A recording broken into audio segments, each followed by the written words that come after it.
Before the interview starts, I would like to apologize to the both of the people that I have interviewed because of how long it took for this to be released. It's been a very messy year, and I had really big plans to make this like some sort of animation mixture type of thing, and well, it all ended up falling flat. I was busy doing a bunch of stuff and jumping career paths and just a lot of things going on. I'm really sorry, and I promise that if I ever do future interviews, I will make sure to have it at the top of my priorities as something to be released. Anyways, this is still something that I find to be some sort of an achievement of mine, and I'm sorry I just haven't shared it anytime sooner. I'm considering to like subtitle it later on, but it's such a long interview that it will take a while. So I decided to just upload it now, and I will go on subbing the video as time goes on. Alright? Yeah. I'm sorry if there's some editing that isn't quite well put together and whatnot, but I just can't get this delayed any longer. I just feel like it's a terrible thing to do. The year is about to end, and this was at the beginning of the year. I am very sorry. Anyways, onto the video.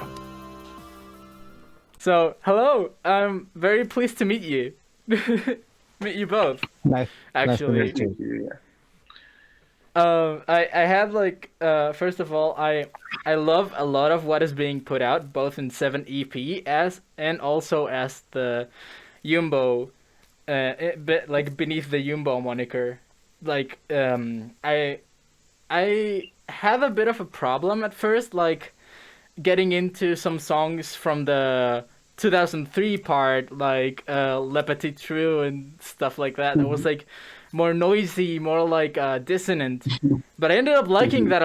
I ended up liking some songs a lot in that album, and in the end, I've appreciated quite a lot of all of what you've done overall. So I'm like really thankful for your efforts on keeping on making music. Okay, so じゃあこれで渋谷さんに Okay, I'm gonna translate your English to 渋谷さん right now. So yeah, I was saying, and it's so like interesting to me that there's this small scene in Japan where like so many people know each other as well. Like Tennis Coats and Yumbo and Nikaido Kazumi and like all these people at some point have interacted with each other, and they're even connected to someone like Phil Elverum from the Microphones, who's someone that I like is one of my biggest inspirations as an artist. So like it's so interesting to me, so fascinating that they're all somewhat connected, even like through friends of friends. So okay. So he lives in Sendai. It's a north town, kind of isolated from Tokyo area. So how he met those people, like tennis courts and those people, it is more easier to access the music he likes. Not he's not digging in the Tokyo scene. He just found start communicate with people he likes the music. So basically, it's happening, and then it's getting more bigger. Communicate group. I think it's easier to both of you guys talk or question more simpler. Then I translate, and keep on. It's kind of getting a little bit too longer to chat. 長い。Yeah. So, but anyway, Shibuya-san needed to point his most, turning point or big impact to broad his, communication or his more, musical group, musical friends is his influence from Mahesh Hashibazu. Which he is a big fan from his teenage age. Then he met Mahesh Hashibazu, and also he joined Mahesh Hashibazu at some point late in 2000, something 2000, and then he first knew tennis courts because the tennis courts are part of the Mahesh Hashibazu at some point. Then he met tennis courts, physically, actually. Then from tennis courts, he met Eddie Marcon, Nikaido Kazumi, those, other musicians. And, those musical family getting grows. Wow. So basically, Mahershala Hashbaz was the the catalyst, almost like it's what made it was a turning point. Wow, that's amazing. What will be your influences when making music apart from Mahershala Hashbaz? Apart from, okay. これ結構ありきたりな質問になっちゃうかもしれないんですけど、僕らみたいな、外国の人間にはあんまりやっぱり馴染み、情報がないので聞きたいんですけど、マヘル以外で言ったらどんな音楽が、から影響を受けましたか？マヘル以外だと、イギリスのザ・レインコーツとか、ザ・レインコーツ from UK? あと、スティーリー・ダン。スティーリー・ダン。and XTC。XTC。あと、子供の頃はラジオを聞くのが好きで、ラジオでよくいろんな音楽を聴いた、民族音楽とか、宗教音楽も聴いたし、現代音楽も聴いたし、フリージャズも聴いたし、日本だけじゃなくて世界中のいろんな音楽を聴いているので、もうそういうのがごちゃごちゃになっているという感じです。So when he was more smaller, small kid, he was listening music through radio. So even he listened like a folk music from the other side of the outside of Japan, or even like a religious music or modern contemporary music. So it's kind of all mixed up. Musical experience. And then he grew up like that. ビクトル・ハラも聴いてる。ビオレータ・パラ。ビオレータ・パラとか。Violeta Parra. Yes, yes. There's some lovely music from all around the world, from all different types of sounds. Like, yeah, I can totally get that, like, mix of very different things as influences on your art, because I kind of have the same sort of feeling. I love stuff like Mahershala Hashbaz and Yumbo, but also things on more of the aggressive side, you could say. Or maybe not so aggressive, maybe like Number Girl. Number Girl, like stuff like that. Yeah. そうですね。あなたの音楽体験にもすごいうなずけるところがあって、僕自身もいろんな国でいろんなジャンルの音楽にはとても影響を受けているので、例えばヘルやユンボのことも大好きだけど、ちょっとアグレッシブなナンバーガールみたいなのも好きだっていう。ナンバーガールは僕は活動してる時はよく知らなくて、ラストシングルをテレビで聞いて、これはすごい新人が出てきたなと思って感動してたら、解散したっていう。So when the number girl was around, he didn't know them. Then when they released their last single, he saw the song at the TV, and then he he thought, oh, this is a really impressive new group debut. But it was actually the last single. Oh, that is so sad. That kind of. It's actually 2003, right? Uh, 2002 or 3. Yeah. mm-mm. 2, I guess. Yeah. I remember that like I got into Bloodthirsty Butchers around the time that I was like 15 years old or something like that, 16 years old. Um, Hideki Yoshimura sadly passed away like 2 years before I discovered him or something like that. That's Like bad. so close, and I was like, ah. And the thing is that his music has like only gotten more strong to me, with how emotional it can be and like energetic. It's a That's funny. Yoshimura's and I put out Yoshimura's solo, so his music and Yumbo is on same label. I didn't think Wow. about that. That's happened. Here's a question that was going to follow up the influences. What feelings tend to go into the making of Yumbo? What like inspires you to make music for Yumbo or music in general? So no, so you mean in general, right? Not the starting point. No, not the starting point. Just overall, like all. what Okay. feelings? Yeah.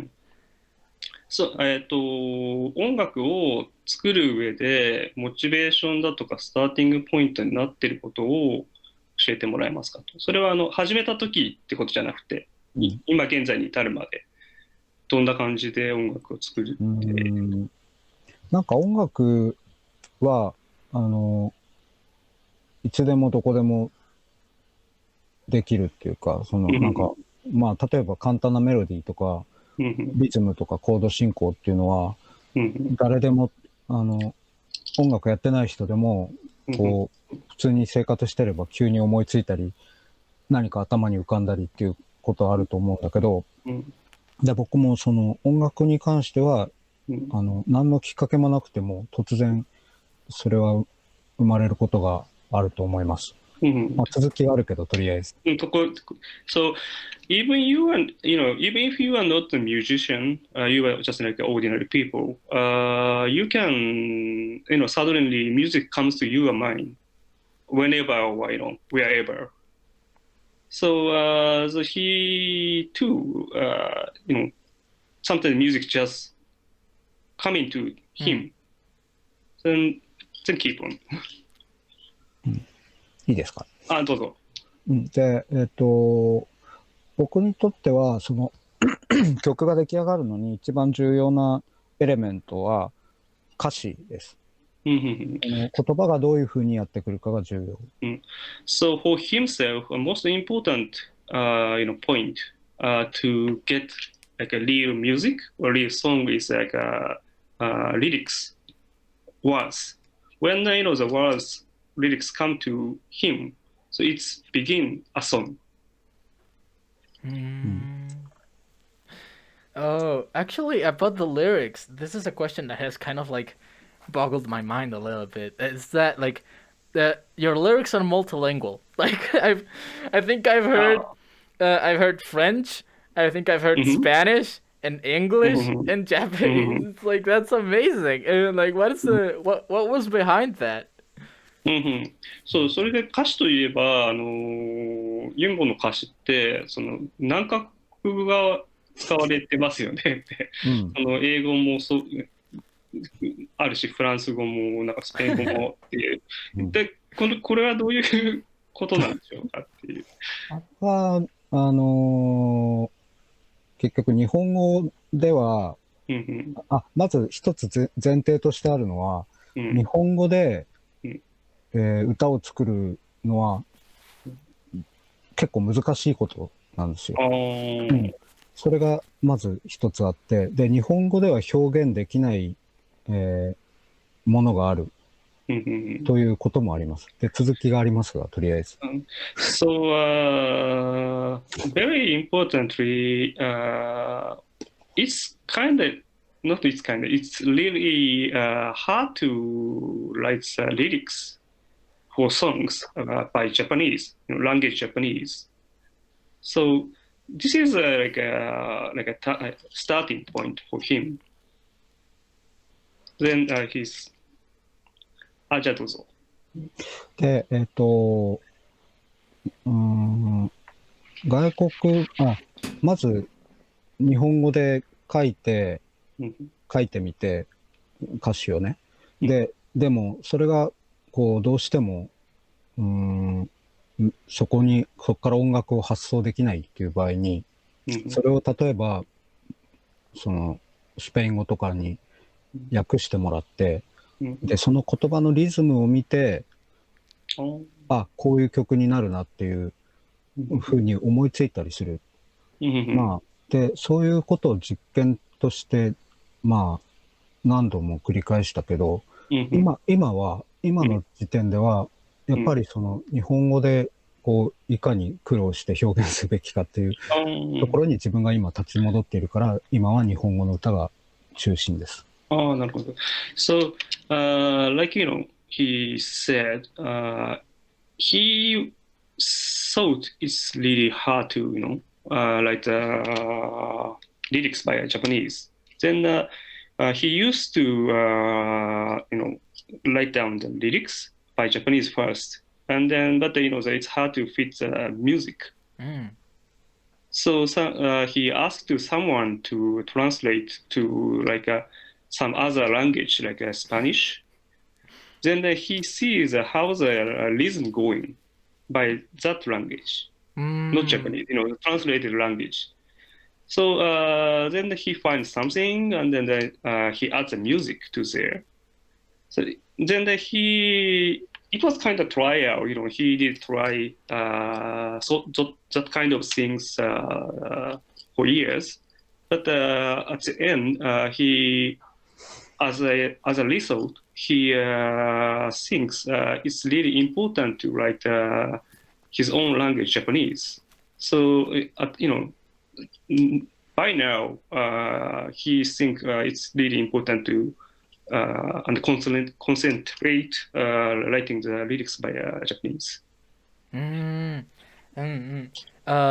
Oh yeah, like that. I find that so interesting because it's like the part where you said about like the rhythm that like depends on the language. I find that so cool. It's like because there's this one song in Spanish that I think it was a demo. It never got to be like a real song. It was just like like something like that. And like the thing is that even without you writing in Japanese, the Japanese influence of your pronunciation definitely is there because Japanese is an abugida language, and like instead of pronouncing mientras yo caminaba, they will sing mientoras yo caminaba, and I find that so like so fun. Very fun. And of course, Japanese is a beautiful language on its own, and I'm so glad that you decided to like, keep writing on that language still. そう、今渋谷さんがおっしゃったそのリズム、言語の持つリズムっていうのはすごく興味深いなって、思ったそうで、で実際例えばスペイン語の多分これオフィシャルリリースじゃなくてデモのやつなのかなって言ってたんですけど、なんかこうリズムを取りながら歌ってる曲なんだけど、やっぱりそのスペイン語のリズムに日本語のリズムを感じたっていうんですよ、彼は。だから例えば別の言葉を喋って、これ彼が言ってるわけじゃなくて僕も言うんですけど、英語喋っててもやっぱり日本語人の英語じゃないですか。だからその固有のリズムっていうのがあるんだろうなっていう話で、それでそういう経験を得て、その渋谷さんが実際だと日本語っていうのはすごい美しい響きだと彼は思うし、渋谷さんが日本語に集中して、今トライしてるっていうのはすごくいいことだなと思いますって。はい。Like, sorry about this. How how did you transition from the sound of Yumbo in Chisanana or Le Petit Trou, and like from that, which was noisy and like sometimes dissonant, very sloppy and like, but in a good way. Like it was totally intentional, I imagine. And you went from that to something as beautiful as Onibi or That's Reality. Like that's kind of like what was that? Because it was an arc of change. Because from Le Petit Trou to Flicker Echo, there was already like a change towards like more harmonious stuff, but it was still like it had this like homemade feeling to it. And from that to let's say Onibi, like it went like almost completely but not fully dedicated to a sound that was more lush or like polished, and I love like every single phase of that. So, okay. そのサウンドの変化っていうのはどういう感じで出てきたものなんでしょうかと。その小さな穴であったらやっぱりノイジーだし、で不協和音的なところもあって、まあ、ちょっとそのスラッピーっていうのは、緩い感じの演奏が、それは多分意図的にやっていたものだと思うんですけど、で、まあフ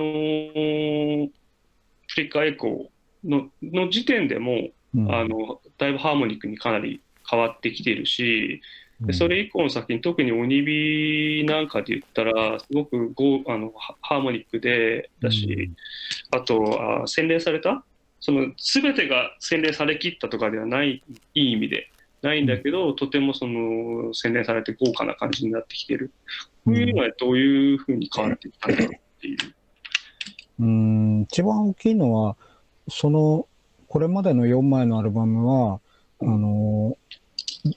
どれも演奏してるメンバーが違うんですよね。少しずつ変わっていってて、でその時のメンバーがなんていうのかな、できる技術とか持ってる技術とか、あるいは感覚とか、曲に対する考え方とか、そういうものがその時期のユンボのサウンドを大きく左右していると思う。でプロデュースしているのは僕だけど、やっぱりアウトプットするのは彼らそのメンバーなので、そういうメンバーの変化っていうのが大きいと思う。So, biggest point is all 4 albums Yumbo put out so far is always a different lineup for different musicians. So it's the players' influence is very big to the music. Each album's music. So the players' technical ability or like a feeling or like understand of his music. So even Shibuya-san is a producer, but he thinks it's all really important, like a big influence to the each album's music is like a players. Wow, wow. So it's like, so like that's kind of like what Mahercha El Hashbaz does, doesn't it? Isn't it? It's like changing the lineup constantly. That I find that very, very interesting. Although it seems constant, the singer seems to be constant, right? The girl, I don't remember the name. It's actually not. No? The first 2 albums is the same singer, and third and fourth is a different singer. So 2 singers. Okay. So I was kind of correct. Yeah. Anyways, I was gonna say, how has this project been alive for like so long? Because sometimes I feel like what happens with small projects is that they get abandoned and they move on to like doing other projects or like something else entirely, or like they they're considered a failure and they just like give up, but like this has kept going throughout like almost like a decade now or more than a decade, and I two find that decades. it's very amazing.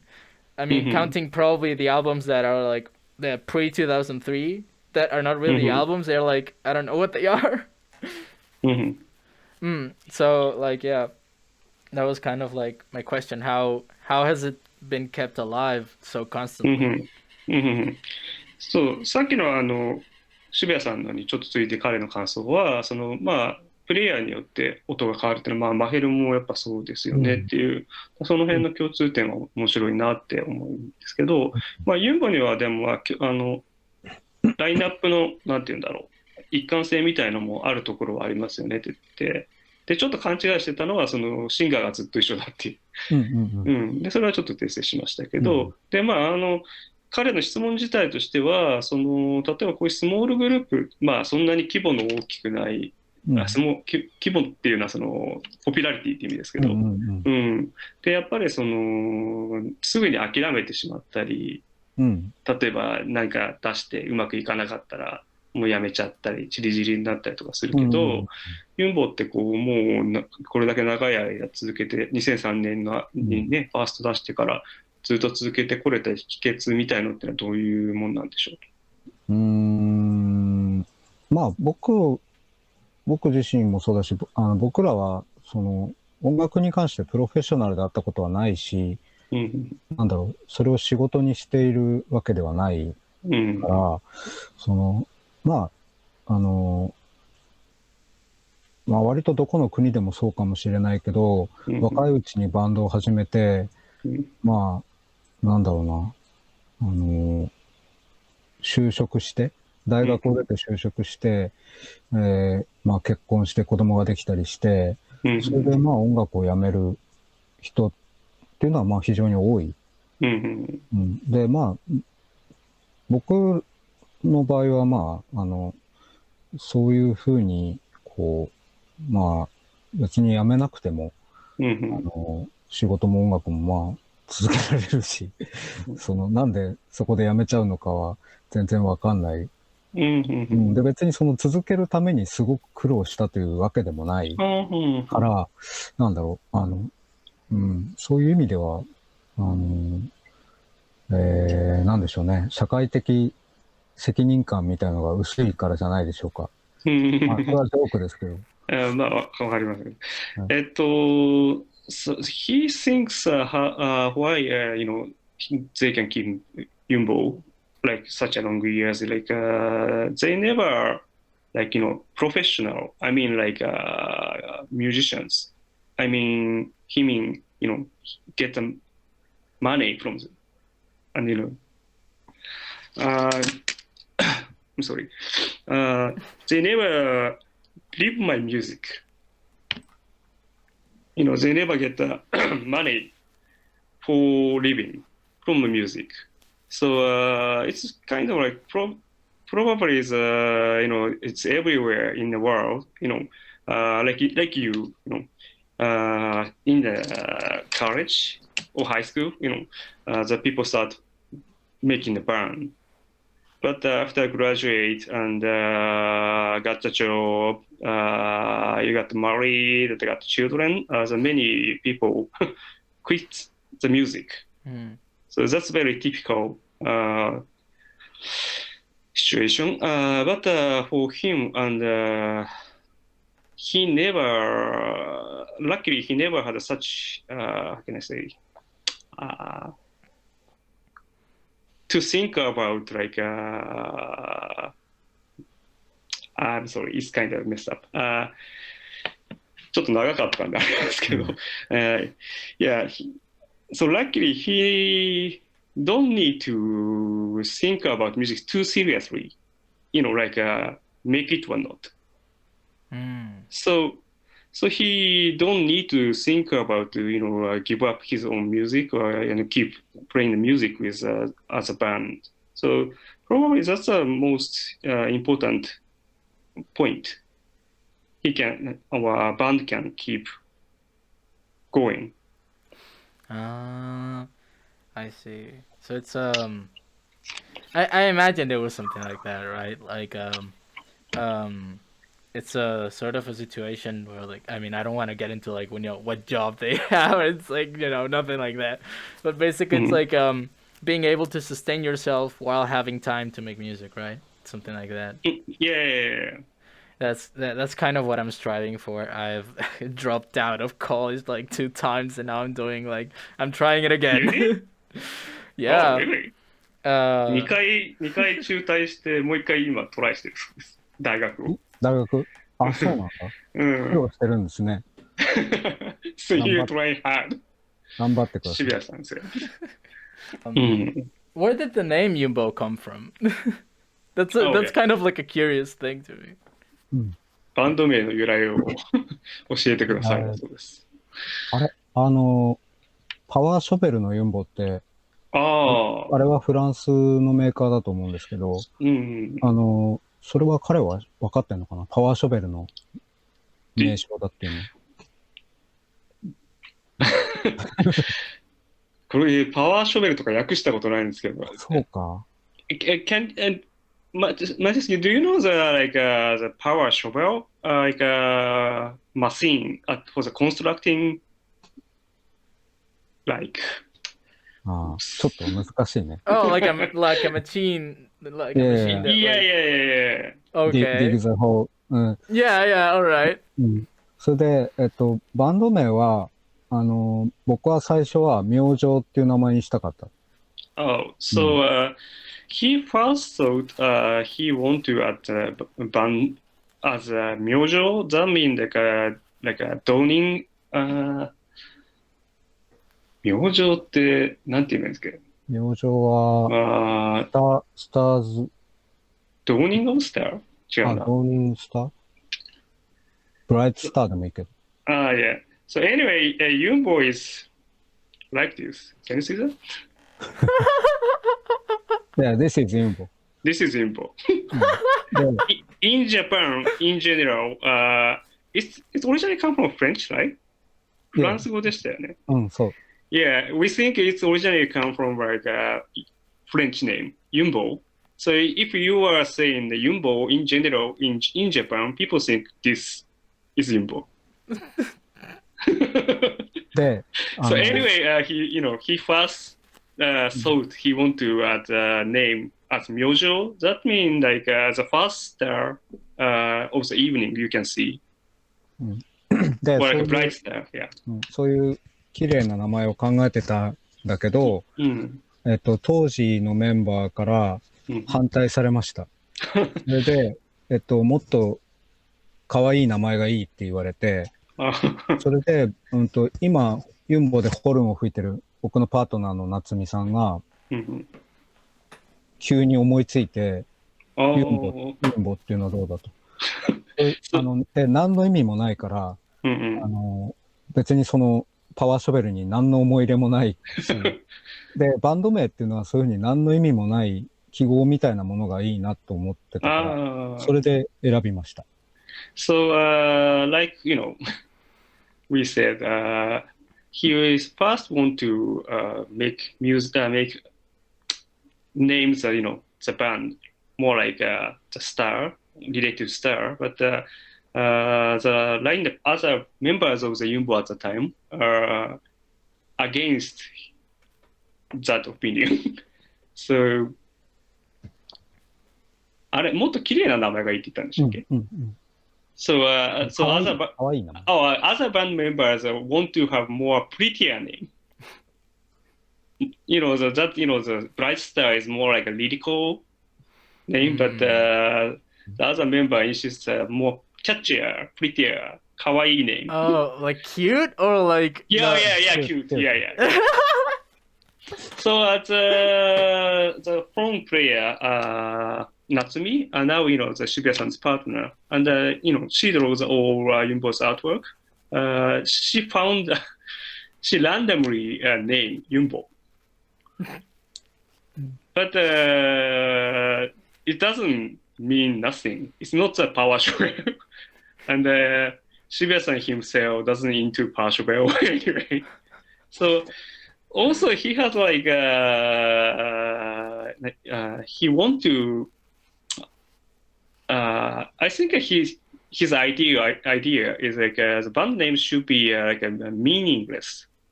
Mm. So so he take it. The Yumbo as a band name. Oh, I see. うん、Sorry, I just find it so like random. Like it's Yeah, so yeah, yeah. funny.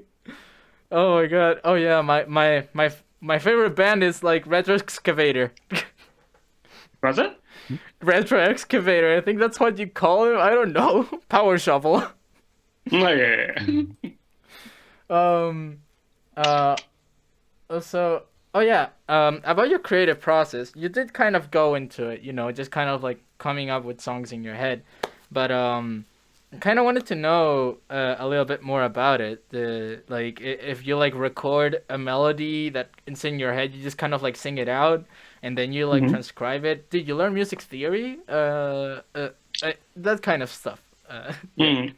ちょっと創作の方に戻るんですけど、音楽、メロディーとかは頭に浮かんでくるみたいなことも言ってましたけど、うん、じゃあ例えば浮かんできたメロディーを弾いてみて、吹き込んでみたいなことをしているのか、どんな感じで作ってるんでしょう。その音楽理論とか学んだことがあるんですかっていう。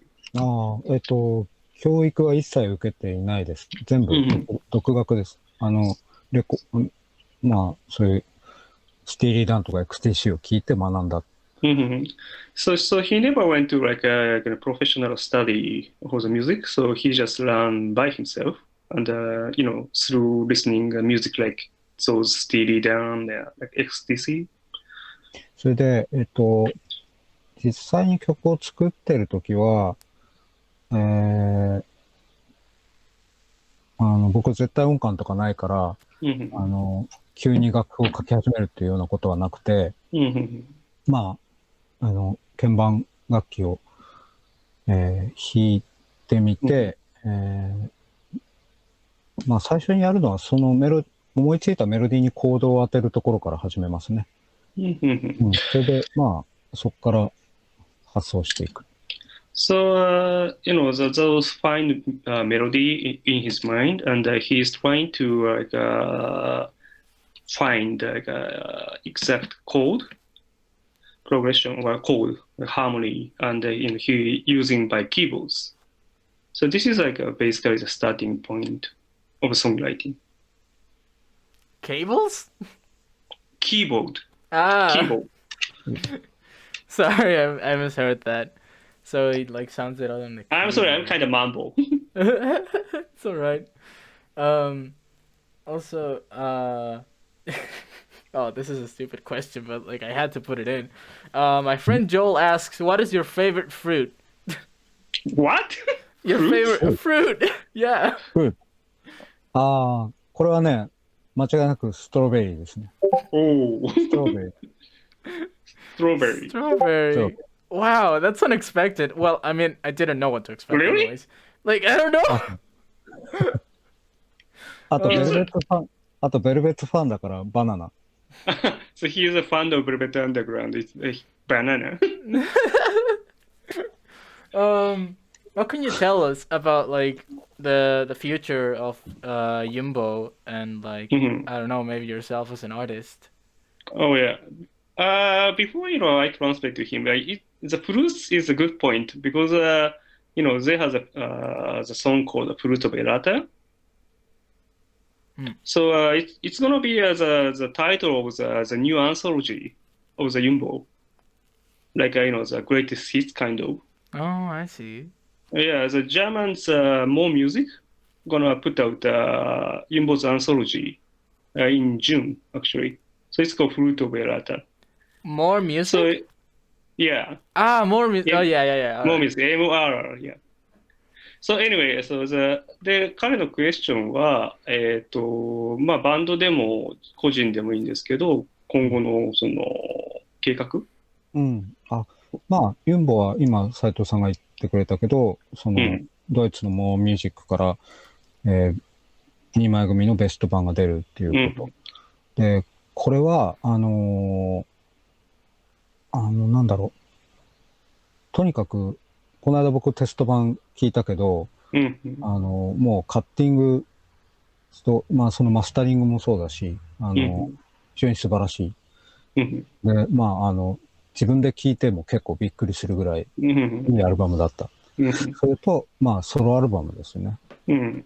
ソロアルバムも、もしかしたら、秋になる前、夏ぐらいには出るかもしれない。それは全曲英語だから、で、もっと、ユンボよりも明るくてポップなものなので、また全然違う感じです。So, as a Yumbo, at first, like I already said, the new anthology album gonna be out in June called Fruit of Errata. So it's from the More Music, More in Germany. So he already listened test pressing of the vinyl, and he himself actually really impressed of the cutting and mastering of the vinyl. Also as himself as a solo artist, his new solo album gonna be released probably before this fall, autumn.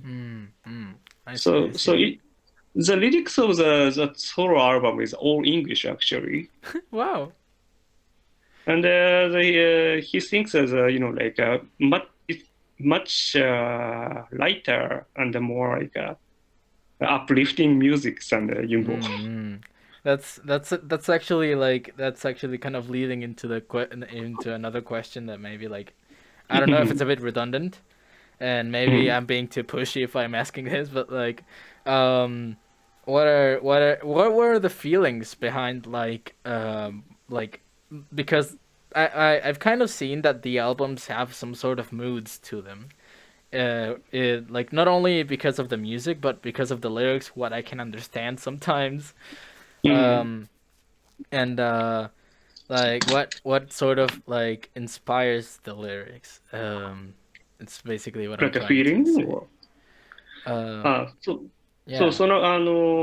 まあ、ちょうど今ね、英語の歌詞だっていうので、興味深いなと思ったんですけど、実際聞こうかなと思ってたことなんですけど、その歌詞を書くとき、基本的にどういうフィーリングだったりっていうのが込めることが多かったりしますかっていう。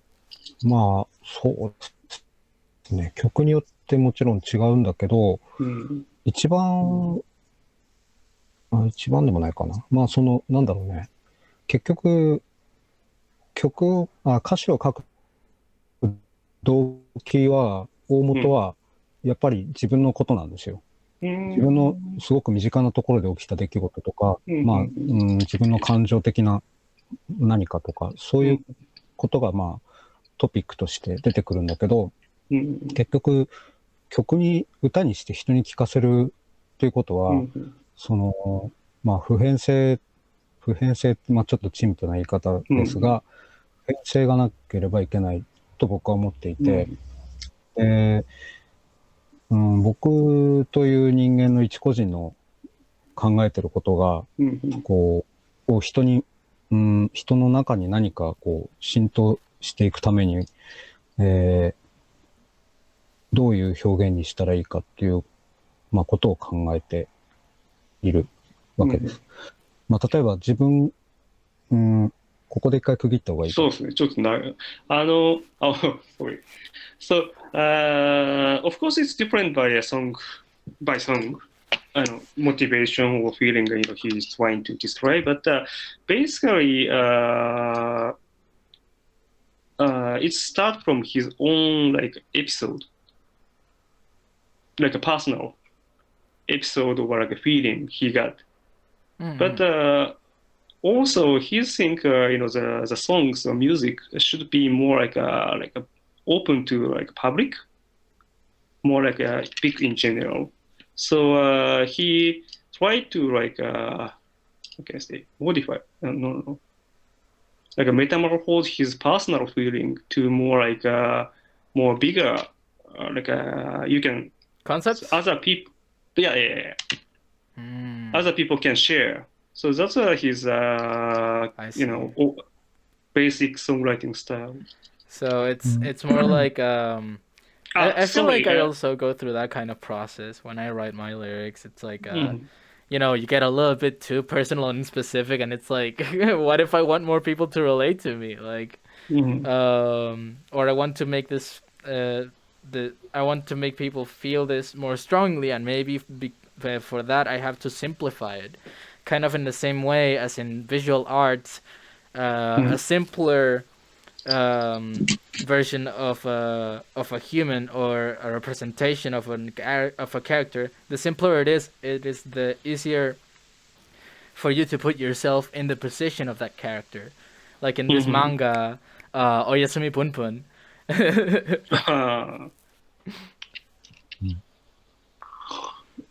まあ、彼もオーディオビジュアルとかやってて、そのことはすごくよくわかるっていう、まあ、かいつまで言えばそんな感じですよ。長く話しましたが。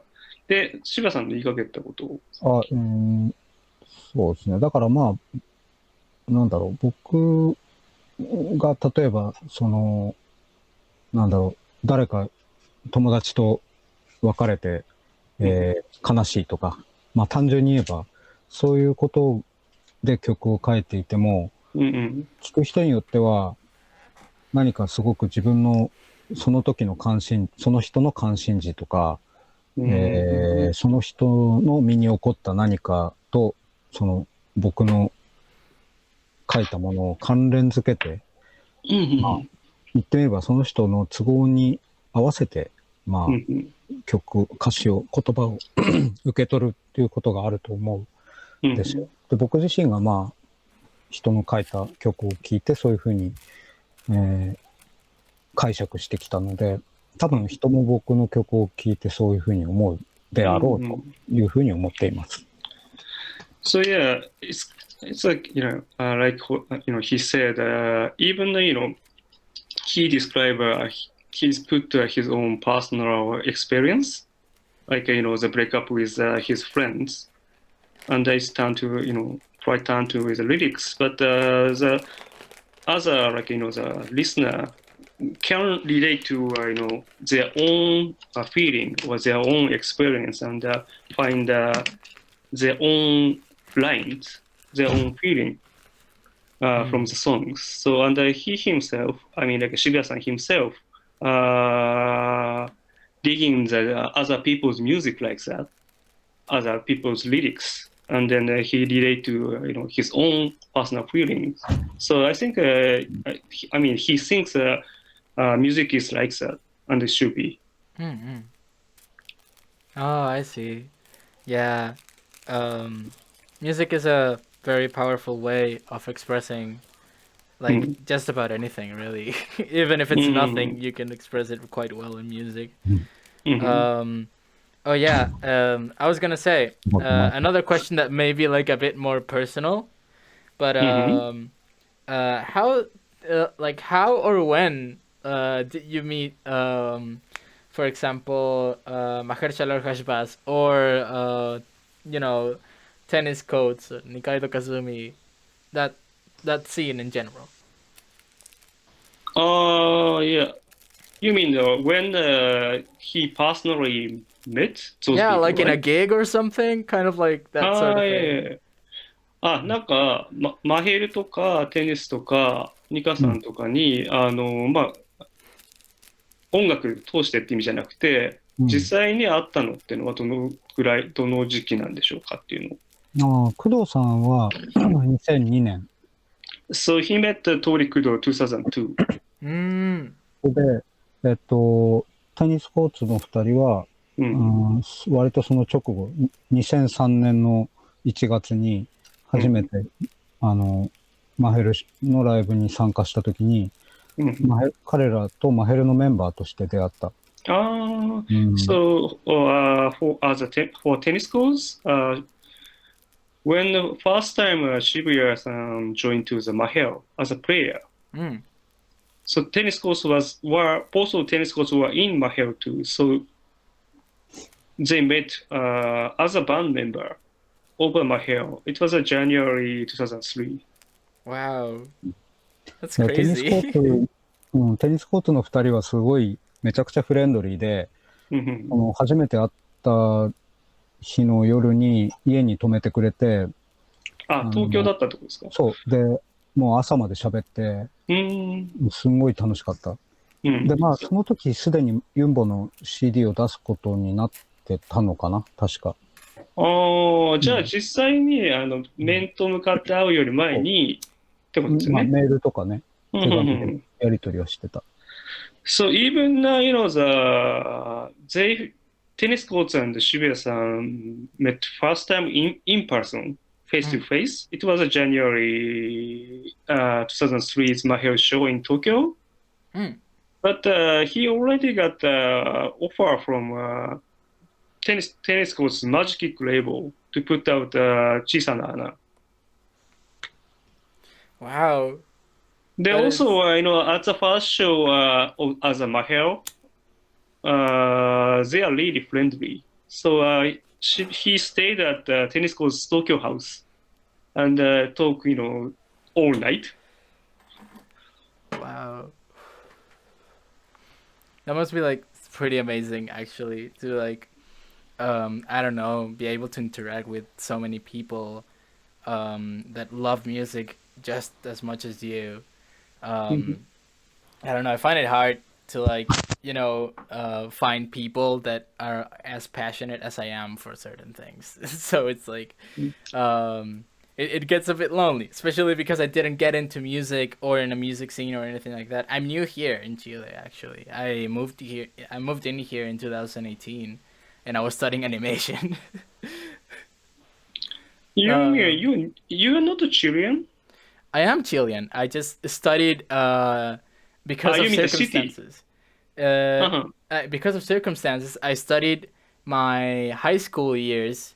So basically, all of my teenage years, I spent them in Peru, in Lima, and I moved from there to back to Chile because like it was kind of like Chile, Peru, and Peru, Chile. And so very, very like kind of lonely there. But isolated, yeah. Yeah, and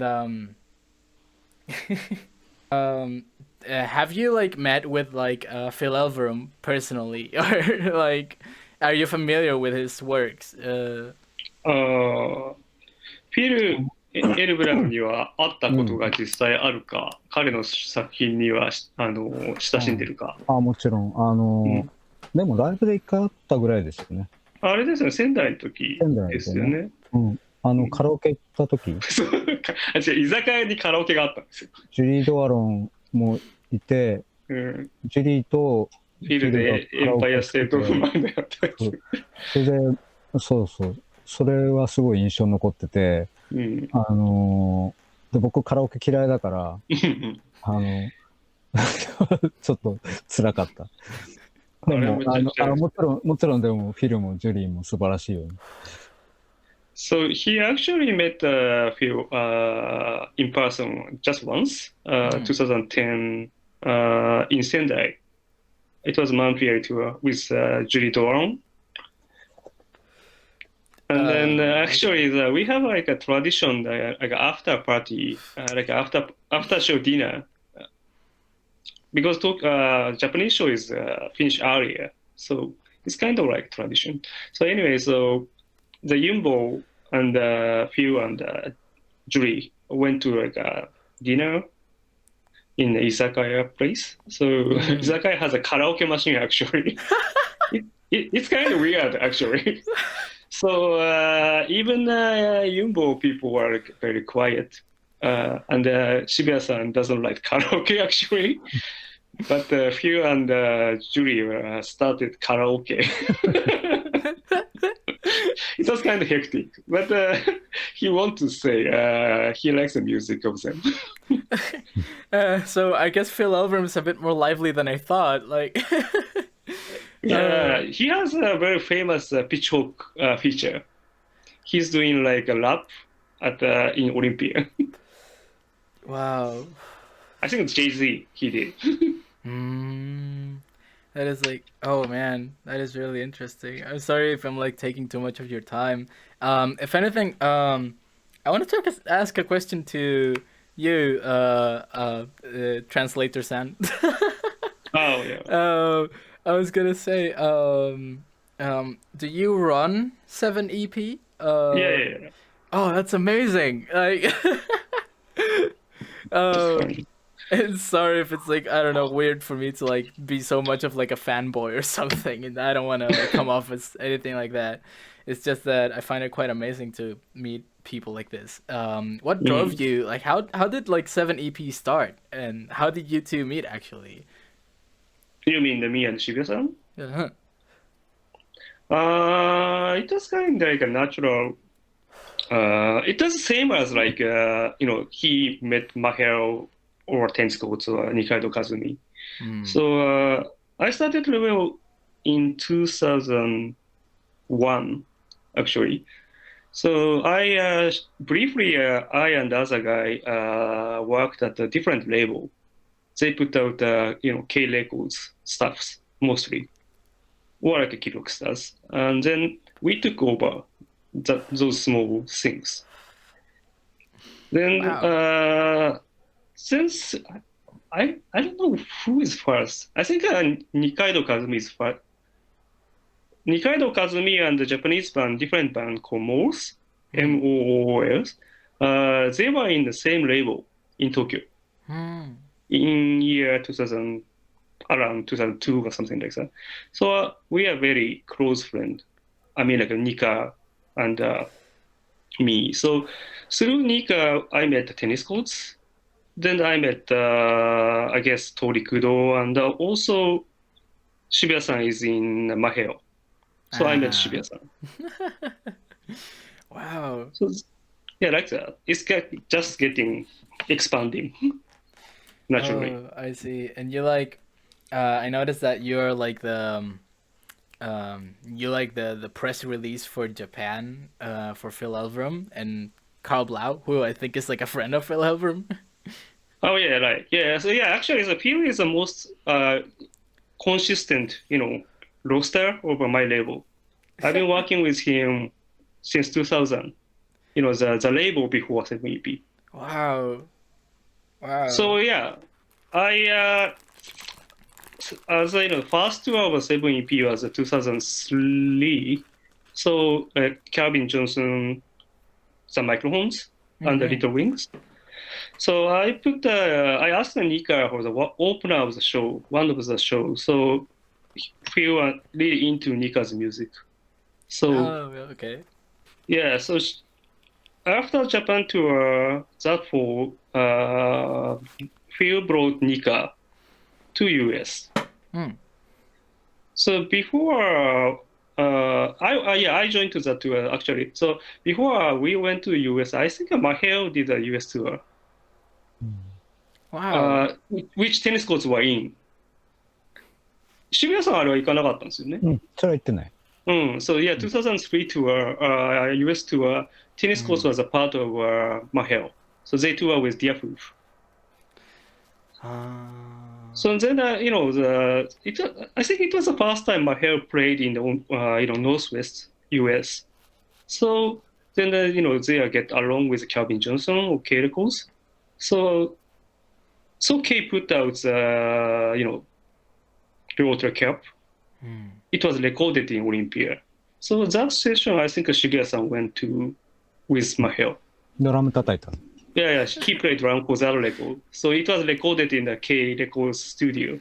So I put out the record in Japan. 2007. レコーディングしてるそのスタジオにずっと泊まってたんだけど、The big room. キャルビンがたまにジュークボックスですかでやってきて、ジェイクボックスで大音量でマイクロフォンかけて黙って帰ってったりとか。Yeah, K Records at the time has a really huge studio. It's actually like a gym. It's not really huge. It's actually called Big Room. Wow. Like a nickname. The official name is a Dub Narcotic studio, but we all call it big room. So yeah, I recorded with Phil and Nika in 2003 as the room because Phil was like a house engineer. You know, he recorded the Grover too there. So anyway, when the Mahel with Shibuya-san recorded that Blue Auto Cap in 2006, they stayed at that room. It's actually really huge, so people can stay. And people can cook actually. Wow. And yeah, there's a jukebox. Oh my god. That's crazy. So Calvin Johnson sometimes came to the Mahel when Mahel is staying there and playing the jukebox, the microphone song. Do you like do you like well, maybe this goes for like both of you, have like any like story that's like oh my god, I can't believe that happened during like a tour or during like a live session that you would like to share? You mean I'm sorry, I missed the point. Like if you have like a how do you say that, like an anecdote, like a story or something like that, it's like a sad story or kind of like, oh yeah, this happened once and I was like super surprised because of that, like you know, like a situation that was like interesting, like a tour story. yeah, like a tour story or like you know, something in a session or whatever. Like, is there like a story that you keep like retelling or like coming back to? I have tons, and I think Shibuya-san has tons too. Because you know, I've been touring like 20 years Yeah, with different people. So yeah, but touring with tennis courts is always fun. I guess. And the Yumbo too. Yumbo has a different, you know, character of the people, and their, you know, the official member is 6, but sometimes, you know, Shibuya-san always brings a different guest player for each show. So sometimes like 9, 10 or something.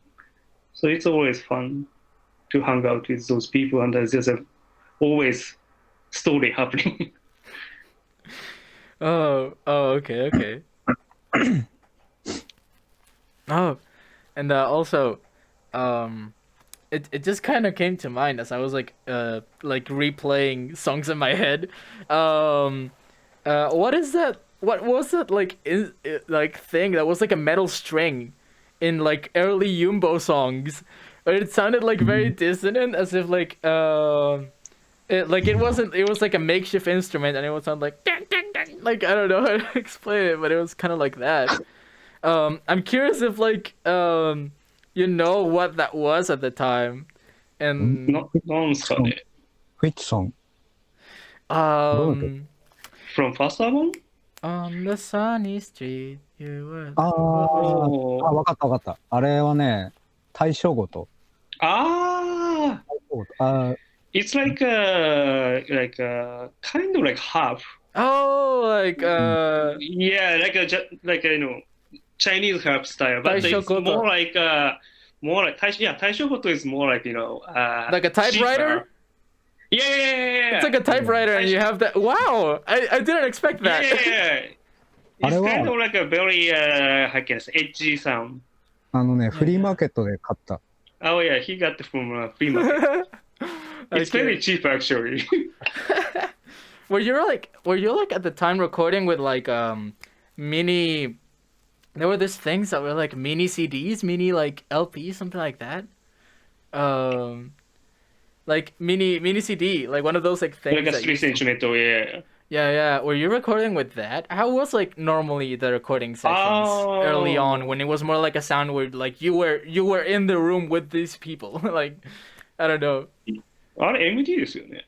It was like a MIDI でセカンドがダットで撮ってる。Yeah, first album was recorded by the mini disc.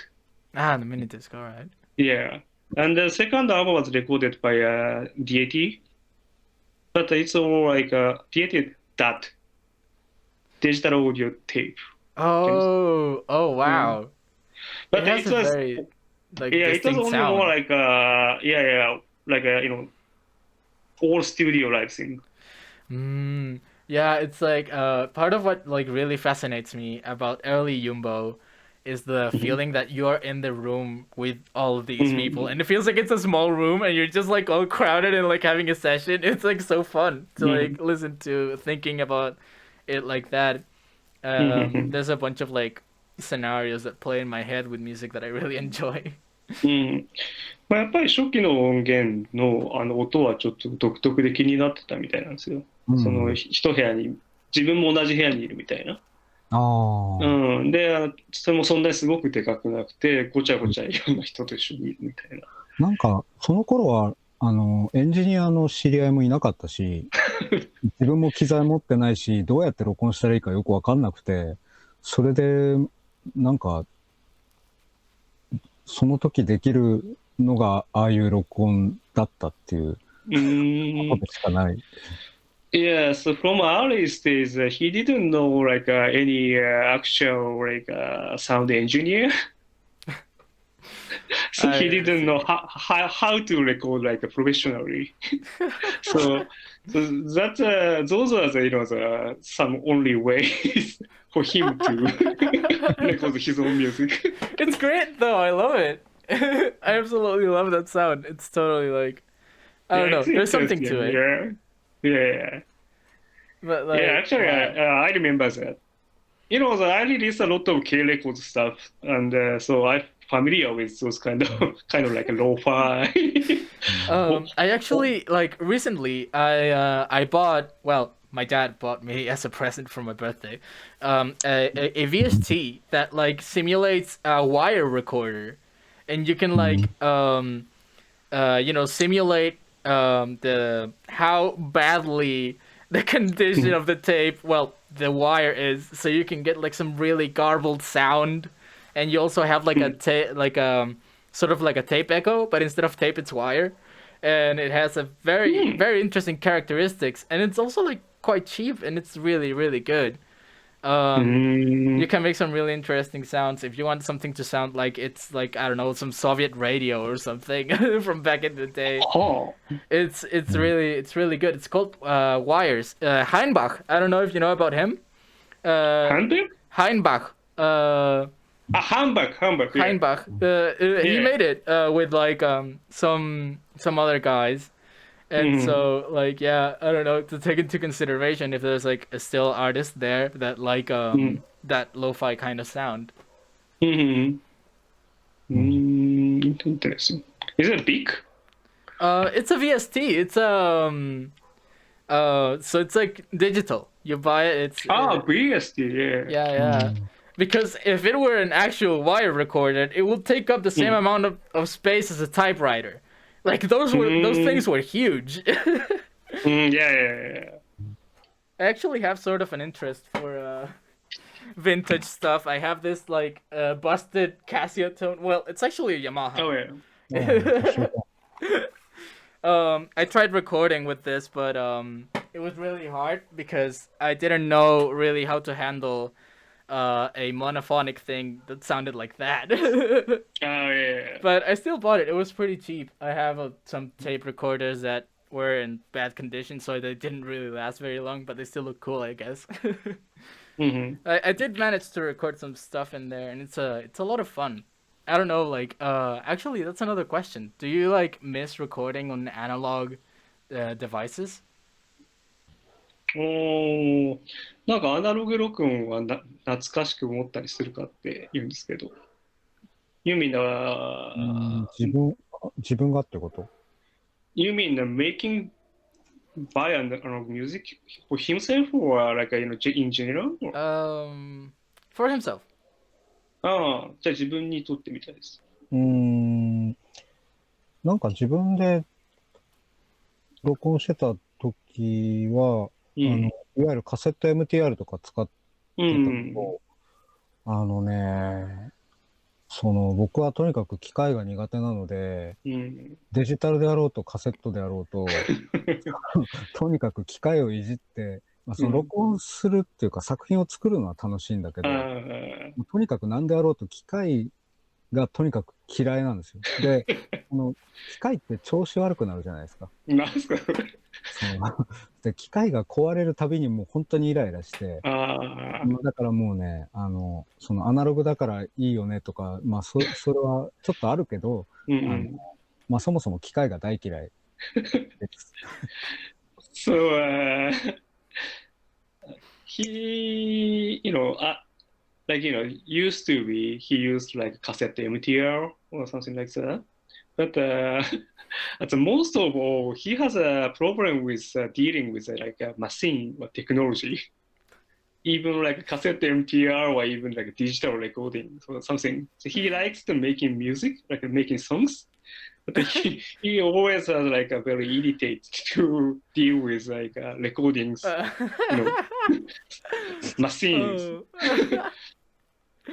Oh, that's that's really funny. I have trouble. I have trouble with like technology as well, but it's more like I just have a curse and nothing works like it should, like a lot of the time, and I just don't know why that happens to me.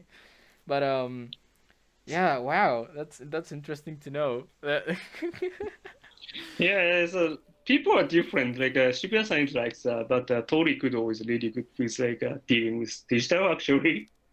Oh, so he's more pleased with digital media then. Yeah, he can like record and mix by himself actually by his computer. And Saya is a great Saya from tennis courts. She's a great engineer actually. Wow. Uh, that's that's a thing. I was gonna say something. Oh yeah. So Torikudo had like a segment in the show. This is our music, which I thought was like so cool. Like when I found that clip, because it took me way back to when I was like a kid, and I would like stumble upon really interesting um like stuff like that, like small like glimpses into like another scene of something. It could be whatever, but it was an interesting subject, and it just kind of brought me back to like when I was a kid and I would watch TV and find that sort of interesting stuff. But anyway, I was gonna say, did anyone else, and by proxy I also mean, did Yumbo ever get to be covered by that same uh how do you say that? But the same Like program, and it was what is it just like lost media now? Like this is our music. Yeah, this is our music, which was a show in which like Yeah, in the Sweden or something. なんかイギリスの。and Torikudo like appeared in it. あれ、イギリスでしたっけ？北欧のどっかじゃなかったでしたっけ？なんか僕、テニスコーツも取材受けてて、そうですよね。僕、名古屋でその時たまたま一緒にいて、ちょっと出ましたよ。テニスコーツ。Yeah, actually, Shibuya-san is on that This is music. イギリスじゃないか。briefly. なんかベルギー、スウェーデンとかそっちかも。確かです。北欧ですよ、あれ。確かそうです。そうそうそう。Yeah, do you remember there's a footage of the Mahero in like a Nagoya show, I guess. So he was in the Mahero at that time. So he was briefly on that. Oh, I see. Wow, everything is connecting now. I think with Saya, right? Saya さんも一緒に映ってましたね、確かに。なんか、名古屋で、ビルさんの時ですよね。そうです、そうです。Yeah, it was Mahel's tour, Japanese tour with Bill Wells. All right, so like just a few like questions more. Don't worry. I was gonna ask since when did you start getting into like obscure artists in Japan and overall? Because I have a friend that also contacted Mr. Mr. Shibuya, and but she was asking for like something else, which was like a Halations LP, or something like that. No, it was a split. Like we were both very interested in halations because it was like such obscure, like such an obscure thing. Like there was only like 2 songs that I could find in the entire internet. Yeah, So yeah. I was like, so like super fascinated, and she decided to like investigate in her own, and she also got in contact with Mr. Shibuya. So I was Yeah, like, yeah, yeah. so like that kind of ディスコードで、like came to me, and it was like, huh. I wonder how long has he been into this, like う into ん、these like very ああい obscure bands. う、まあ、アングラ的なそうそうそう、80ものっ年代のカレーて、サンドっていう神戸いや、のバンドで、なんかね、いつぐらいからそういうのに入れ込んでるかって、発見したかっていうのが質問らしいですよ。フュ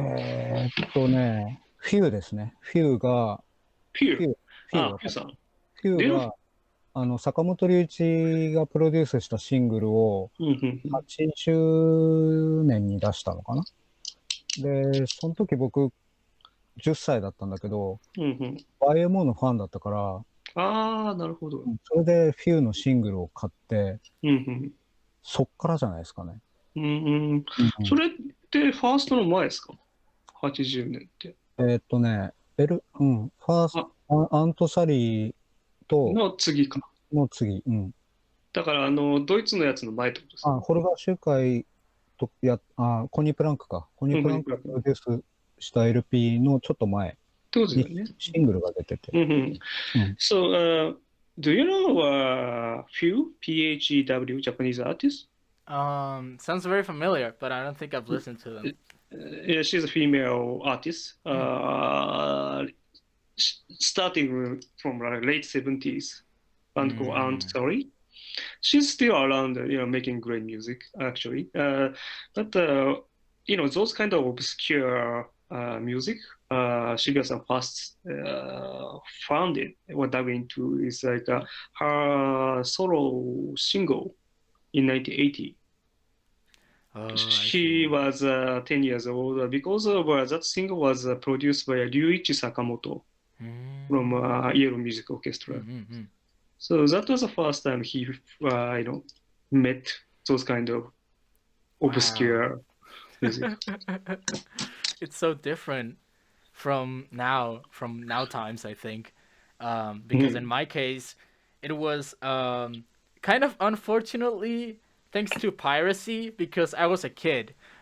So of course I didn't have any money. After internet. Yeah, I found it on the internet, and it all started because of the pillows.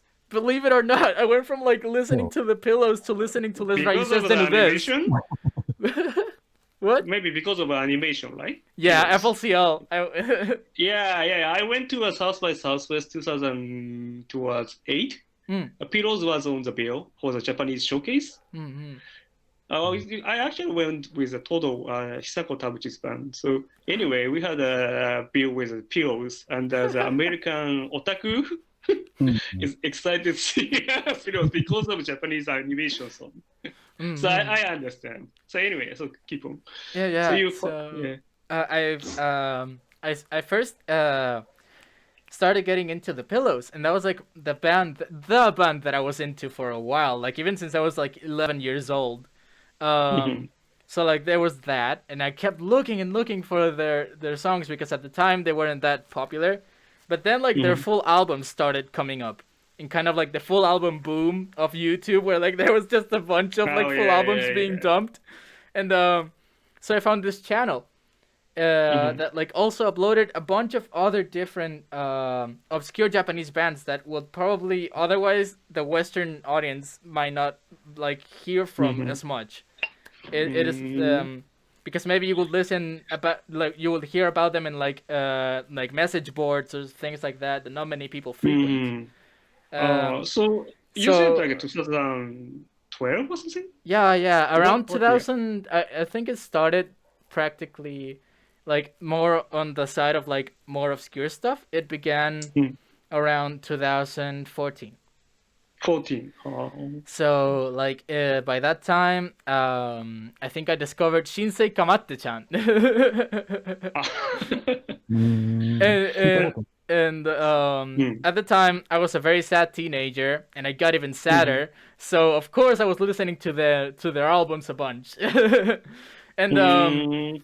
well, that kind of opened up my taste. Kind of. I don't believe that it was the first one to do it, but it's kind of like a benchmark as to the type of music I was Mm. willing to listen to and actually enjoying. Mhm. Um, so, anyways, basically, thanks to the internet, I found more progressively more obscure and more inaccessible music, and I was starting to look forward to finding more crazy stuff. But it Mm. was thanks to the internet in comparison to now. I mean, in comparison to the past, that it was like you will get lucky by finding Mhm. something in the in your local record store. you know. うん。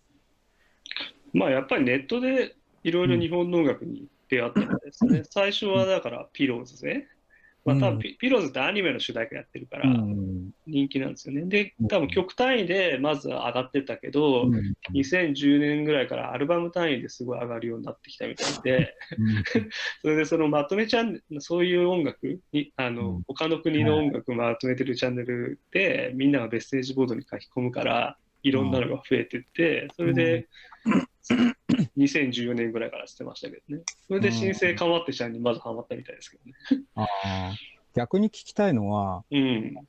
チリって、うん。いわゆるポストパンクとか、うんうん。ニューウェーブみたいなものってあったんですかね、80年。So Shibuya-san has a question as a Chile music. Mm-hmm.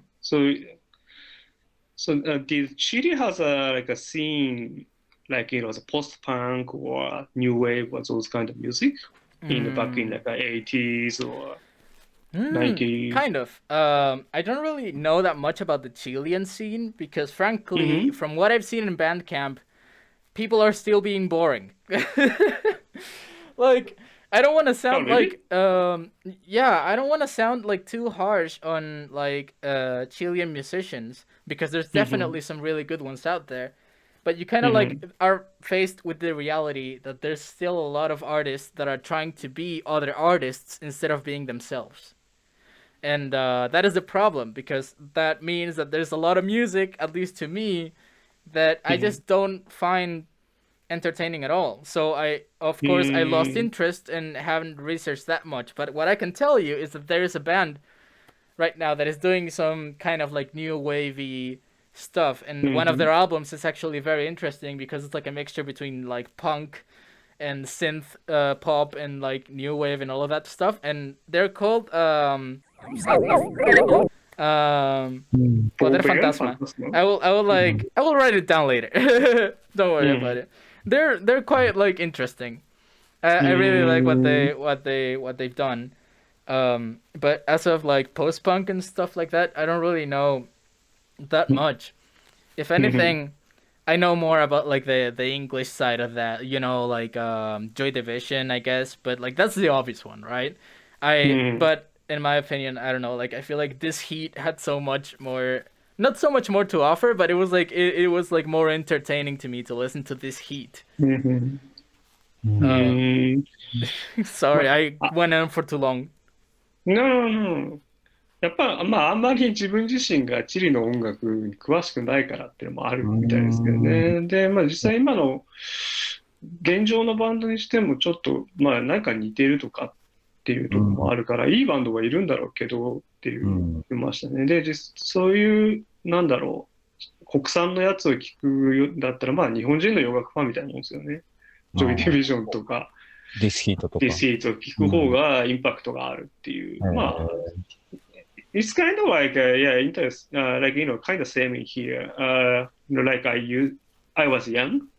I was more into like foreign countries music more than Japanese music. So like understandable. And also you have the internet these days, so it's easier to access a lot of different. Actually, that is like that brings us to one of the questions. Do you have any local artists apart from like the previously mentioned, like Japanese artists that that you particularly are fond of? you know, outside of the 7EP circle, I mean, or like, you know, Magic Kick and stuff. まあだから渋谷さんのとか 7EP の親しいとこ以外で、いいなって思う日本の現行のバンドってありますかって。今はカエル木。カエル木。あと、まあやっぱうなみさんですよね。ホースは、まあパーマネントにずっとなんていうのこう常に活動してないけど、ホースをもし聞いていないならぜひ聞いてほしいかな。So, two names. The first is a band called カエル木。カエル木 has a singer, Hosoma. Hosoma made like a collaboration album with Shibuya-san, actually. And one of the カエル木's member, guitar player called Taku Unami. He has a lot. He's like a songwriter, guitar player, and also the good music producer too, good engineer. And he has his leader band called Hose, Hose. So Shibuya-san is saying, if you never listened to Hose music, you should check out. On the topic, this is more of like a question that is more like more out of the blue. But what do you like? Have you heard of Asa-chan and Junrei? And like, if you have, what are your thoughts on it? Asa-chan と Junrei は聞いたことあるかって。Do you have any thoughts on it? ありますよ。知り合いのダンスカンパニーの公演を見に行ったら、花が流れてましたね。あと、なんだっけ、あの人、タブラの。ユザンですか？ユザンとインプロビゼーションやったことあるよ。仙台で。So yeah, when of course he knows Asa-chan and Junrei, and when he went to his friends, the dance company, and Junrei's song "Hana Flower" were used, and also he did like a jam with Yuzan, the tabla player of Junrei. It's actually he quit, but yeah, he. Wait, so like, you've been near Junrei. Like, is that like, are you talking about the machine? Like, wasn't Junrei the machine, or am I missing? Like, I think I got it wrong. Asa-chan and Junrei, you said right? Junrei, Asa-chan and Junrei is a group, like a three people's group. Like, I know there's like, there's 3 people, but they use like this machine, right? Like, I've seen it in a bunch of shows at least.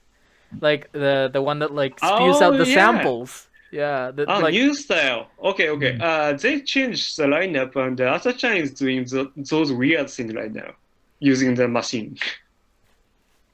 Wow. Used to be Asa-chan and Junrei is 3 people. I guess Asa-chan and Yuzan the percussion, like a tabla in the Indian percussion, and the other guy doing like electronics. But they quit and they changed the lineup. Except Asa-chan. And Asa-chan uploaded a really weird YouTube post recently using the like sampling thing, and like maybe you're talking about that. Wow. I don't know. Wow. I mean, damn. That is very like interesting. It's just that I find really fascinating what they do. That's one of the reasons why I love the Japanese language, because of its inequalities in terms of like how you pronounce stuff and like how it's divided in syllables. So things like Asa-chan and Junrei can be possible, and it's like this uncanny valley where like the way that like the lyrics are like brought up to you, it's like human but not quite, and it's like kind of uncomfortable. Like then chopping those voices, right? Yeah. So that was a song Shibuya-san had with the dance company. Probably it's the most their famous song called Hana. That's mean the flower.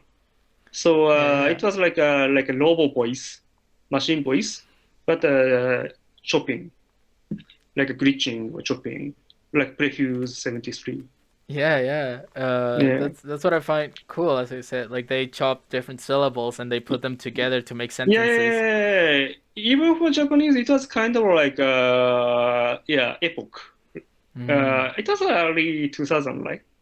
I guess so. It was very had a huge impact. Mm.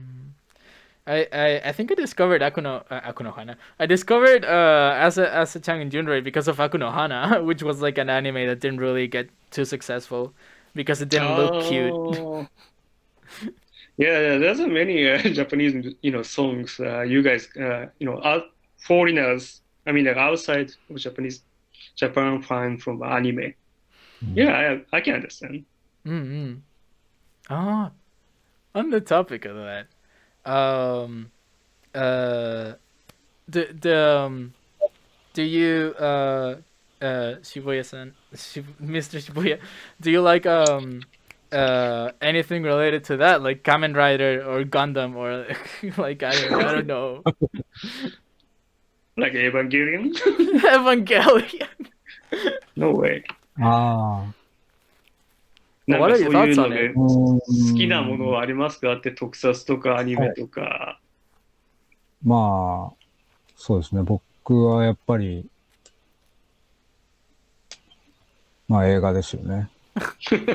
ただこれ話し出すともうめちゃくちゃ長く。あとこれ、日本のああいうキッチュなものっていうの惹かれてると思うんですよ。そうですね。なんか、千葉さんあんまないです。子供の頃は、うん。宮崎駿とかね、おー。普通にテレビで見てましたよ。ああ、テレビうん。時代のってことね。そう。コナンとかですか？コナンは見なかったけど、あ、本当に。うん。天才バカボンとかね。うんうん。そうね。でも今はもう主に映画。うん。まあ、それも1960年代以前のものを中心に見ています。So yeah, he doesn't really into those kind of Japanese like tokusatsu or animation. When of course, he was younger, like small kids, he watched like a TV animation. Like the Miyazaki used to make. But after grew up, he doesn't into those cultures much, and Oh he's yeah, that makes now sense. just into like the movies, especially Um, like movies before 1960s, the old ones. Golden Bat. Hmm? There's like this very old and like very like I don't know if obscure, but there's like this kind of obscure like superhero or something like that that there was a lot of in Japan for a bit called Golden Bat. Yeah, And yeah, yeah. yeah, 黄金 and バットね。there's a lot of lost media on that, and I find that very interesting. う Um, ーん。黄金バットはもう全然古いですよね。う僕ん。ら世代よりずっと前の。なんかそういう古いものですごい忘れられたおかしなやつがいっぱいありますよねって話をしたいみたいですね。そうね。まあ、うん。シルバー仮面とかね、いっぱいあるけど。うん。all right, so two last questions, and like we're good to go. So, first of all, what do you like think about how increasingly throughout the years the interest of like towards Japanese media and the overall creative output has been increasing. Um, what do you think about that? Why do you think that is happening right now? You mean Like basically, what's your opinion on like how like Japanese media is becoming more and more mainstream and more people are consuming it now. you Uh, mean in the worldwide? yeah, worldwide. Like う this interest ーん。for Japanese culture that is growing うん、lately. うん、うん。そう、最近というか、まあ、日本のまあ文化カルチャーとかが、その世界的に結構認知され始めて大きくなっていってるっていう現象についてはどう思いますかって。なんかどっちかというと文化は、なんていうの、いいものであれば、流布していくと思うんですけど、自然に。アートとかはね。でもむしろ、なんだろう、日本の例えば政治とか、日本の国内で起きてる問題とか、なんかどっちかというとそっちの方が発信されるべきと。やっぱり日本も他の国と同じで、たくさん政治的な問題を抱えているから、そういう、なんていうかな、状況みたいなものが、もっと知られるといいなと個人的には思っています。やっぱりすごく右傾化が進んでるからね。So, it's good to, Japanese culture getting popular in, outside of Japan, of course, but also for his opinion, or for himself, it's, like Japanese, like situation, political situation, or, what's really happening in Japan. It's not in not in the cultural thing only. What really happening here should be more aware outside outside of Japan, because the Japanese it's like same as same as other countries. People getting more like right wing recently, so. I think that is what he hope people outside Japan aware about things. I mean, about Japan, I guess. Hold up, I didn't think I got that quite right. Sorry, can you repeat that? I mean, he thinks it's really good, of course. Japanese culture getting more popular, like you said. But also, what he really want to people outside of Japan be aware about Japan is not only cultural things, like politics. Or like I don't know. He didn't say, but finance or anything like more not like animation or movie or music. So more like in general situation of Japan. 例えば、一番言いたいのは、例えば今のミャンマーの人たちとかが、ミャンマーの国の政治とか、今、ミャンマーで起きていること以上に人々がミャンマーのアートとか音楽にばかり関心を寄せていたとしたら、ミャンマーの人は悲しいだろうなと思うというようなことです。So, you know about what's happening in Myanmar? So, No, what's going on? Oh, you don't know. So it's a huge topic. Like Myanmar has like kind of coup d'etat, like army coup, then the government. So there's a many like a torture, not torture, like there's a how can I say fight against genocide, kind of like genocide to a Protestant. So if you are like people in Myanmar, like I think it's kind of sad. Others outside of the foreign people, just how can I say, just enjoys like a culture thing, like a music or movie in Myanmar, not aware about like a situation, political situation in Myanmar. So basically, what he want to say is like that for Japan too, because Japan has like a problem about getting people lean to like right wing. So we had like also like a big some the big issues or like political or like financial or. It feels like Japan is like it's a strange situation with Japan because it's like it often seems like it's all so advanced and stuff, but there and no offense, but there's also things that seem to be stuck or in like it's like stuck because either culture, I don't know, and it's like it's only like hindering a lot of things, like for example the abuse of the hours, like how like it's Abuse of what? like of the work hours. I Oh mean, yeah. Like like a torturing. that is a commonly Yeah. known problem, as well as the bullying in schools, how that makes people become hikikomori and neats, Yeah. and that's a whole entire problem as well.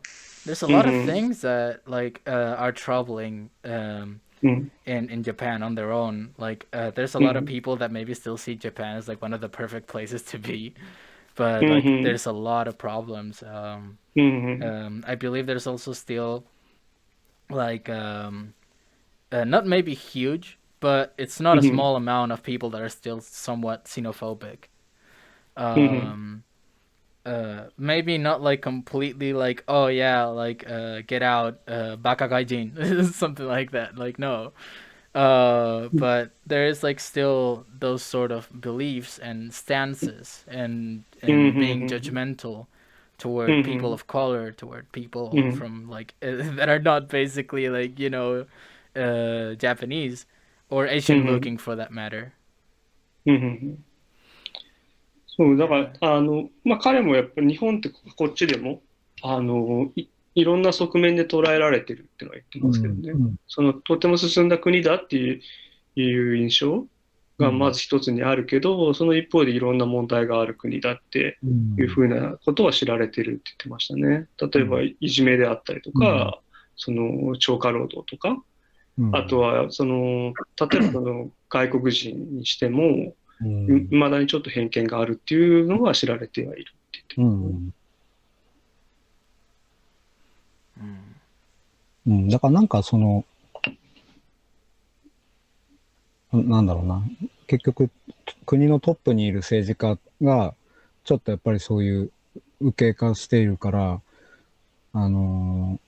彼らの、言説、言ってることが、結構国民に影響して、なんていうのかな、そういう外国人とかに対しても不寛容な部分があったりとか、排外主義が普通になっていったりするのはすごく恐ろしいなと僕は思っているんです。う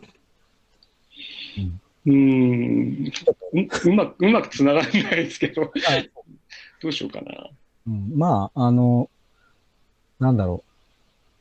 そうね、そういう背景も、気に留めてほしいっていうかな。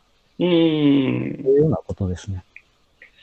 そうですね。Yeah, seems like, like you said that even the people outside Japan, it's my saying, not Shibuya-san saying, people of Japan, people outside of Japan, like you, aware about, the many facets, many faces of Japan, like you name it, like, the torture, working time, or like a bully, or those. So yeah, so that kind of thing, and also, is what Shibuya-san want to know with the culture side of Japan. Like I said, yeah, what he said, this is because the many problems getting worse because of probably people look to leader, like a political leader. They are not doing right, like Donald Trump, kind of. So ordinary people in here look to how the political leader is acting. So it is kind of like a same things going on in the other side of world, like a USA, is happening here. Oh, so there's like a Oh, so there's like a divide that's strong happening in Japan as well right now? Yeah, kind of. Oh, that's scary. It's scary because like now that I think about it, it's like um I don't know, this polarizing thing is kind of happening everywhere because over here it's like kind of like a similar thing as well. Here in Chile, we've had before 2020, uh, in October 2019, there was huge protests. People had Hmm. disappeared and stuff like that. Ah, うん I heard う Uh, ん about that. Yeah. yeah, and of course that meant that like it kind of exploded. Like the Hmm. political stances just kind of exploded from there. You know, Hmm. like uh, uh, Chile has always been like a country that is uh, politically charged, as it was under a dictatorship for a while, a Hmm. right wing Yeah, yeah, dictatorship. yeah. Yeah, yeah. So of なんかピノチェッ course, ト。yeah. So of course, like right now, it's as if うん。it's just as divided, and it's like うん。both sides are just getting angrier at each other and like being equally hateful, and likeうthat's ん。horrible. うん、うん。まあ、チリもね、もそうですね。う長らく政治的に不安定で、うん。こう特にね、右翼政権、まあ、軍事政権が長かったりしたうしっていうん。ね。で、まあ、一昨年その、人々、行方不明者が多う数出ん。たっていうのが明るみに出たから、すごいプロテストがあったみたいなうこと言ってますん。よね。彼の生活は割と平和そうに見えるけど。So you looks like home, like your life. My life, Yeah, is it calm? Is he like asking that? yeah. I mean, like guessing. Um, I would say that because I live far away from the city. I mean, not super far away, but Oh, still. I still live in the main region, the metropolitan region. That's what it's called. hmm. It's But kind I of like live suburb. uh, it's kind of like a suburb, but it's like in the middle Hmm. of it's hell. Anyways, so Hmm. so Hmm. I live away from the city. Hmm. And there's like another sort of like town that is Hmm. also there. Uh, but I'm also a bit away from that. I'm like 10 minutes away from that as well. So of course there's not a lot Hmm. happening around me necessarily, but still Hmm. when I was going to college, Hmm. there was a lot of times where like, protests ended up happening. I remember this one time there was a bunch of students, like young students, school people, um, and not even like from university, and they were all just like they were gathering and at the metro station, and Hmm. uh, I didn't see anyone like instigating anything, and the police started throwing like they started coming. First of all, they started Hmm. arriving and they started throwing tear gas. And so, of course, the teenagers got angry and started Hmm. throwing rocks at them, which just made the situation Hmm. worse. And I had to, like, go away from that. And, like, I was barely touched by the tear gas and it was still hellish. Like, that was. Hmm. So, like, yeah. Uh, So when was that? um, where was that? Well, I mean, when? Oh, that was like 2019. There were Oh, still for some that protest time. protests in Uh-huh. 2020, but not as much, Hmm. obviously. Hmm. Um, but yeah, it's crazy. Not a Hmm. very. I would say I live a pretty calm life Hmm. around fire. うんうんうん。うん。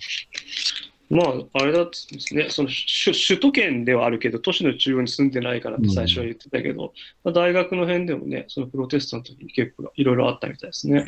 う催ん。涙ガスに巻き込まれそうになったみたいなこと言ってますうけど。ん。なるほど。うん、まあでもこれ、いつまで続くんですかね。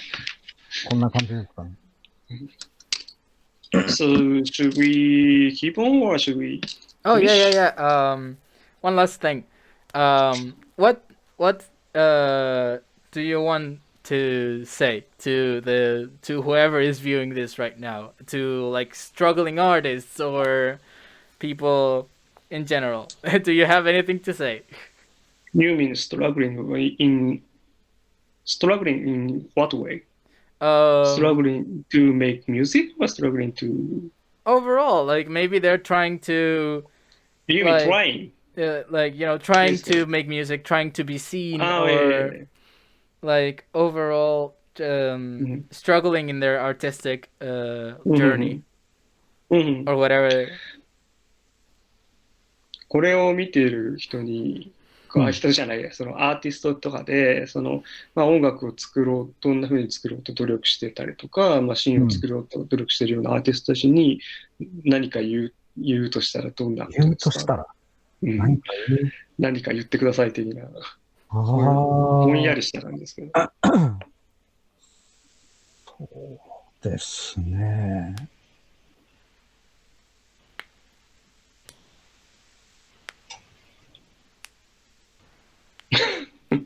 難しいね。そう、音楽を作ってる人に対して、なんか音楽を作ってる人でも、そのシーンを作ろうとしてる人でも、アーティスト一般みたいなイメージみたいですけど。音楽を作ってる人でもいいんじゃないですか。なんか、そうね、正直に言うと、僕自身は音楽の世界のすごい底辺にいると思ってるんですよ。これは謙遜でも何でもなく本当にそう思ってて、なんだろう、そんなに人に何かこう、指図できるようなものはないんですけど、どっかであったら仲良くしてくださいっていうぐらいですか。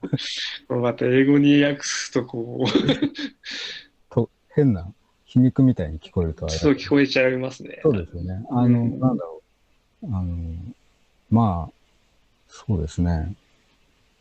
これから音楽を作ろうとしているみたいな人であれば、そうですね。